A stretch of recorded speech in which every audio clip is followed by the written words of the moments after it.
ഞങ്ങൾ രണ്ടുപേരും ഒരേ പ്രൊഫഷനിൽ നിന്ന് സിനിമയിലെത്തിയവരാണ്. മിമിക്രി എന്ന കലയിലൂടെ വന്നവരാണ്. അദ്ദേഹത്തെക്കാൾ കുറച്ച് മുമ്പ് ഞാൻ എത്തിയെന്ന് മാത്രം. സലീം കുമാറിനെ കുറിച്ച് പറയുകയാണെങ്കിൽ സ്വന്തമായിട്ട് ഒരു നിലപാടുള്ള വ്യക്തിയാണ്.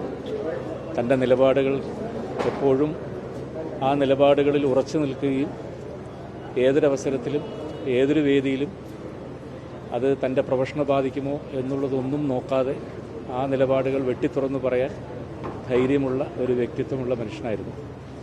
അനിൽ ബാബുവിൻ്റെയൊക്കെ സിനിമകളിലൂടെ എൻ്റെ സിനിമകൾ പലപ്പോഴും ഉണ്ടാവാറുണ്ട്. ഒരുപാട് ചിത്രങ്ങൾ ഒരുമിച്ച് അഭിനയിച്ചിട്ടുണ്ട്. സ്റ്റേജുകളിൽ പലതും ഒരുമിച്ച് തിരിച്ചും ഞങ്ങൾ രണ്ടാമതും പെർഫോം ചെയ്തിട്ടുണ്ട്. ഇതിനു മുമ്പ് ഈ പറവൂരെത്തിയത് അദ്ദേഹത്തിൻ്റെ വീട് ഇവിടെ സ്വന്തമായി അദ്ദേഹം ഒരു വീട് പണിതപ്പോൾ അതിനുവേണ്ടി വരാൻ സാധിച്ചു. അതിനുശേഷം അദ്ദേഹത്തിന് ദേശീയ ബഹുമതി കിട്ടിയപ്പോൾ അതിനും ഞാൻ ഈ പറവൂരെത്തി അദ്ദേഹത്തിൻ്റെ വീട്ടിലെത്തി. മൂന്നാമത് പ്രാവശ്യം ഈ പറവൂരെത്തിയപ്പോൾ അദ്ദേഹം എന്നോടൊപ്പമില്ല. എല്ലാ പ്രാർത്ഥനകളും